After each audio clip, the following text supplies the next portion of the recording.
আজকে চলে এসেছি আর একটা মিনি ব্লগ নিয়ে। আজকে সকাল সকাল বেরিয়ে পড়েছিলাম। আজ আমাদের ফিস্ট হয়েছিল ওর গ্রামে। তো এখন আমরা এই বর্ধমানে সদরঘাটের ব্রিজটা পেরোচ্ছি। সকাল থেকেই আজকে প্রচুর জ্যাম ছিল, কারণ স্যাটারডে ছিল, তো অনেকেই আজকে প্ল্যান করেছিল, উইকেন্ড অনেকেরই আজকে, তো সেই জন্যেই প্রচুর ভিড়ও ছিল রাস্তাতে। দিয়ে আমাদের সবার ঠিক ছিল যে সবাই 108 শিব মন্দিরের ওখানে দাঁড়াবে। আমরা অলরেডি চলে এসেছি 108 শিব মন্দিরের কাছে। এখন বাজছে 9টা। আজকে প্রচণ্ড হাওয়া টানছিল, তার উপর আমরা বাইকে এতটা স্পিডে যাচ্ছিলাম, সেই কারণেই ভালোভাবে নিজেদেরকে একদম প্যাকড আপ করে নিয়েছিলাম যাতে হাওয়া না ঢোকে। আর এরপর 108 শিব মন্দিরের ওখানে দেখা হওয়ার পর আমরা সবাই মিলে ওরগ্রামের দিকে বেরিয়ে গিয়েছিলাম। আর দেখো অলরেডি ঢুকেও গেছি আমরা ওরগ্রাম। এইখান থেকে আর কিছুটা এগিয়ে গিয়ে রাইট সাইডে ঢুকতে হয়েছিল।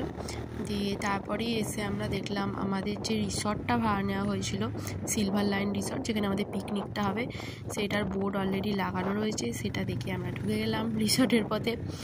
আর ওইখান থেকেই দেখলাম মোটামুটি জঙ্গল শুরু হয়ে গেছে দু সাইডে। আর তারপরে রিসর্টটায় যখন পৌঁছালাম তার উল্টোর দিকে তো প্রচুর জঙ্গল ছিল ওই জায়গাটায়।